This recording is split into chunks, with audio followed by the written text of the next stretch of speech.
Thank you, everyone. As I was introduced, my name is Shailesh. I'm the head of product at Zenbird. And I have to admit, this is the first time I'm actually back on stage at a conference in like 2 years. So I've forgotten what it's like, and I'm still a little nervous about it. But you guys are a great audience. Everyone's smiling. Thank you for that. So I'm the head of product at Zenbird, and Zenbird is a conversational platform for mobile apps. What that means is we provide a set of APIs and SDKs that allow you to incorporate user-to-user and brand-to-user chat within your application. And we make it super easy, and that's kind of our MO. As a product leader, I often have to make really difficult decisions that impact the growth trajectory of my company. Particularly as product managers, you have these decisions about what do we build, how fast do we build it, what technologies do we use to build it. And over the time, I've come up with a set of what I like to call frameworks that I use to guide the conversation.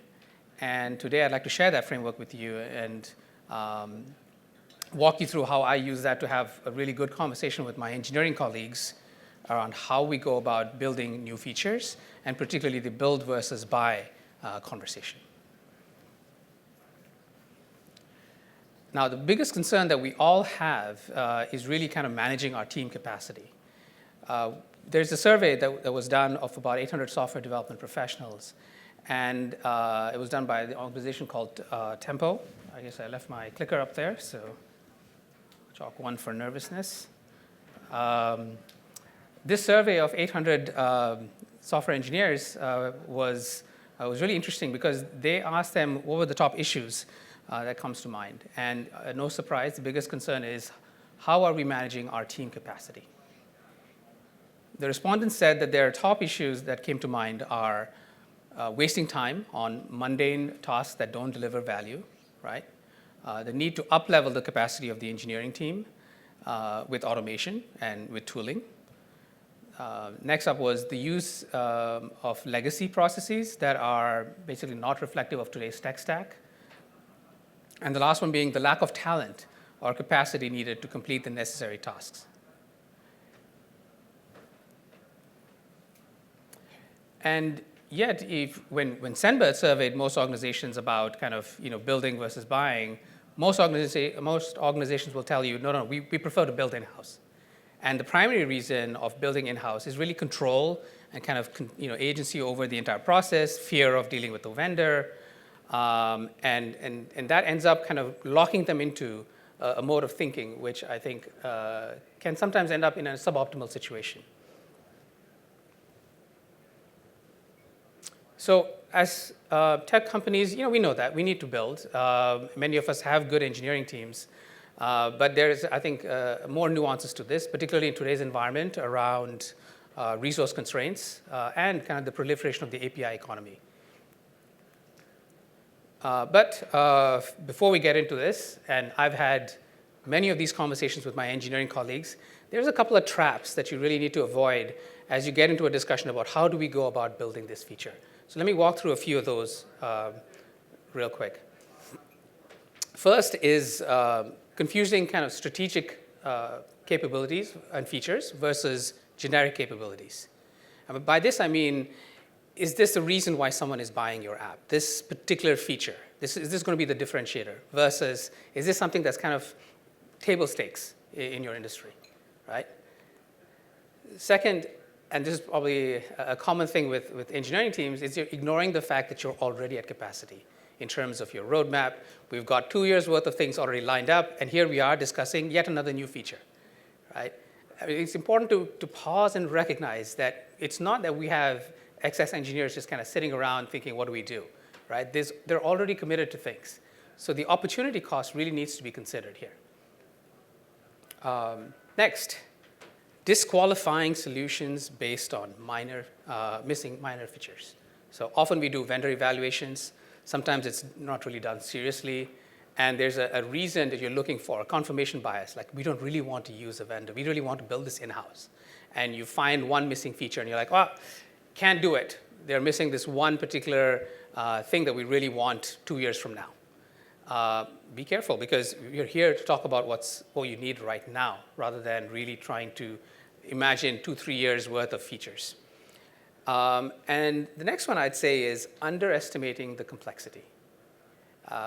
There's actually, I believe, a term called the Dunning-Kruger effect, something that my company CEO likes to talk about, which is that the less we know about something, the easier it seems to be, right? And that's kind of the way I feel when I watch NBA games, right? Here I am, 5'6", and I see these people pulling these three-pointers, and I'm thinking, that can't be hard, right? It looks so easy. But as we all know, I mean, it's incredibly difficult. And it applies actually to many things. So you've got to be humble about what you know and what you don't know, and really approach new things with some degree of caution. And I think the last thing is maybe something more familiar that most of us are more familiar with, which is, you're downplaying. There's a tendency to downplay the ongoing costs. In software engineering, as we all know, there's no such thing as a one-and-done project, right? You've got bug fixes and releases. You've got, actually, every piece of software eventually is going to break, right? Something's going to go wrong, an API gets deprecated, and then you've got to rebuild this whole thing. There's test coverages that you need to write. And my favorite, the developer that built it leaves the company, right?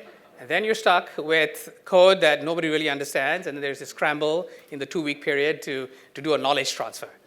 I just went through that.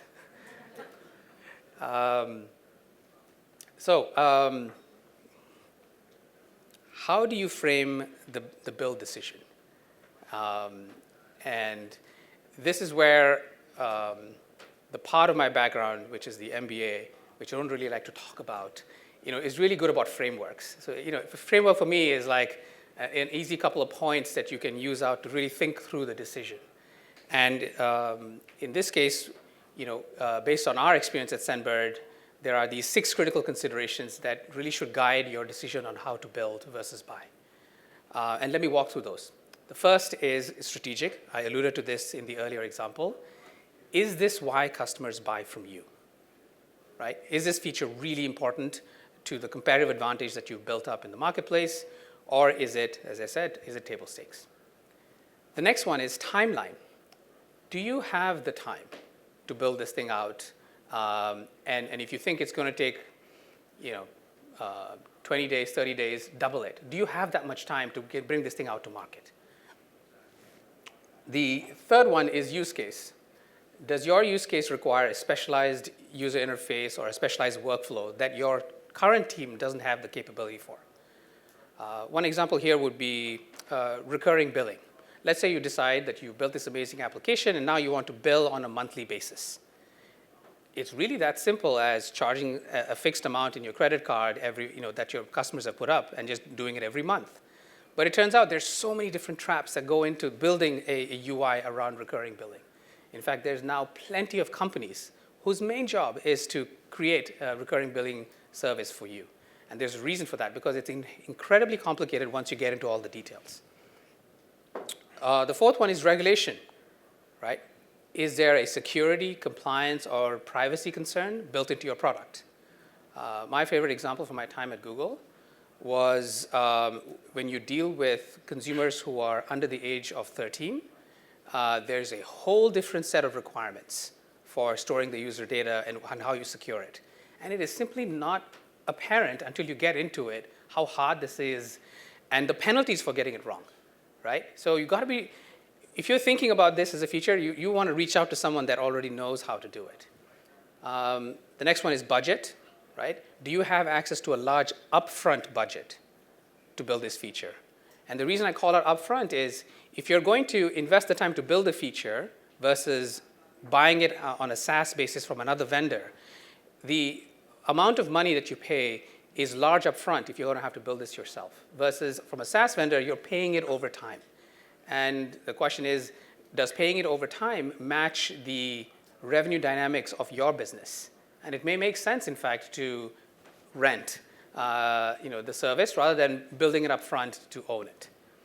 And the last one I'd like to say is organization, which is, do you have the in-house talent and expertise to develop this software, maintain it for the lifetime of this service? Because if you don't, again, another thing to really think about is, should we be doing this? Putting it all together, frameworks, the decision criteria that we use, and we have a nice little acronym for it, it's called the S-Turbo framework. And because I'm a little bit of a quant nerd, there's a score attached to it, right? So we basically go through and ask these questions. And if you answer yes to any of these, you kind of put in a score of 1. If you say no, put in a score of 0. And you can kind of very quickly get a first pass of what the decision looks like. In many cases, an organization will fall somewhere in the middle. Should we be building versus not? And sometimes they end up taking a hybrid approach where you buy the building blocks, and then you invest a little bit on top to kind of customize it and build it to your own spec. So what I'd like to do is use a few real-world examples of this framework, some of them from our customers, and a few examples actually from our own. DoorDash is a customer of Sendbird, and they realized that the poor communication between consumers and the Dashers was a common cause of the food deliveries not actually getting to the customer in time. And they realized quite quickly that in-app chat could really solve this problem, and particularly by allowing the two parties to coordinate quickly in terms of the delivery. So the team at DoorDash had to decide whether to build this chat or whether to purchase it. And so let's apply kind of the S-Turbo framework for their use case and see kind of what it comes up with, right? So for DoorDash, chat was not strategic. Let's be clear. All of their competitors had it, right? Instacart has chat.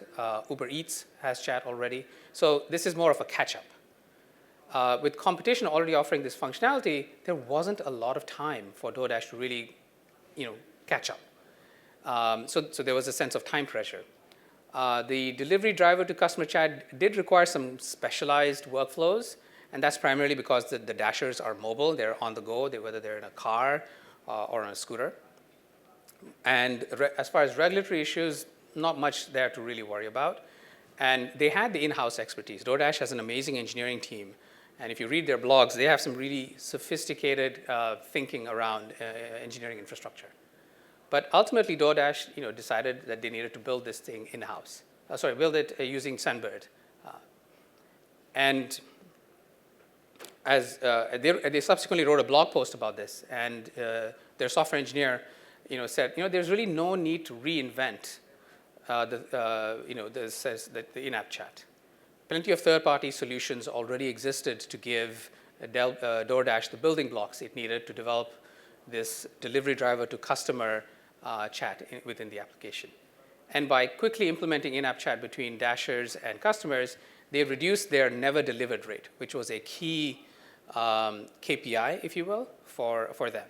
This in turn saved the company money by reducing order cancellations and refund requests, thereby lowering the operational costs for the company. Let's use another example, Hinge.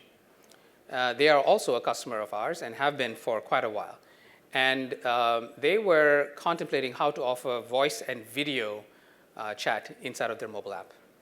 Hinge had considered adding voice and video before, but had never really prioritized it. And when the pandemic happened, video quickly went from a nice-to-have feature to a must-have feature. And the Hinge's product managers discovered that many of their users were coordinating on Hinge, but then moving to Zoom to have these virtual dates. And they had a requirement around building user engagement and keeping people within the brand. And so they needed to add voice and video calls inside of their branded experience really quickly. In this case, the video dating feature was strategic for them. It became strategic suddenly over time. But they had no time to wait and to really plan out how to build this thing. And so they decided to use Sendbird's voice and video APIs. And they were able to launch a video chat feature in 5 markets within 5 weeks, right? So time was a primary consideration for them. And that's really what they said is like, look, we had a trusted relationship with Sendbird. We had a strong intuition that this could get done quickly, and that trumped everything when it came to our decision about how we were going to go about building voice and video services. Next, I actually want to use an example within SendBird. This is kind of a personal example. Many of our customers have asked us to build a polling feature within in-app chat, right? It's like a really easy way to create engagement. You ask them a question, a bunch of people respond, who's your favorite team, what kind of ice cream are you eating, and so on. So a lot of customers came to us. They said, hey, can you add a polling feature in your chat so that we can use that to really create more engagement? And to be honest, when I, as a PM, I always think of my job primarily as saying no. And a lot of customers came in and said, hey, we want to have this chat. And I said, no, it seems kind of trivial. And there's so many other services out there that you can really use. So our response to that in the PM team became, look, here's how you can build it yourself. You can use these SendBird APIs. Here's an extension capability that allows you to take SendBird's chat, take the polls from another company, and really bring it together. And that was our answer for the longest time. But as things happened, we fast forwarded 6 months, and our business started to really resonate in healthcare. So we started to get a lot of healthcare customers. And no surprise, one of them came to us and said, we want the ability to survey our patients via your chat, right? Now, it turns out that the survey requirements are very similar to the polls requirements. And the initial reaction was going to be the same. However, it turns out for healthcare, this is a really strategic feature. And it requires a specialized workflow. And there are really important regulatory concerns. If you're going to use the survey to disclose medical information, all of a sudden, it's not really a frivolous thing about which flavor of ice cream you like, but actually something that's governed by HIPAA, right? So in this example, a feature that wasn't really that interesting and not core to our capabilities, because of the different circumstance of our customers and the momentum that we started to experience in healthcare, it became a thing that we actually ended up having to build. So it's not just a static thing, right? You always have to reevaluate this. So this is really the end of my presentation. But I think the most important point is that these conversations that you are going to have as PMs with your engineers, these are common ones, right? Should we build and should we buy? And these kind of 6 things that we have, these 6 questions, and our S-Turbo framework is a really nice way to kind of structure the conversation. So I hope you get to use it, and happy to continue the conversation at our booth. Thank you.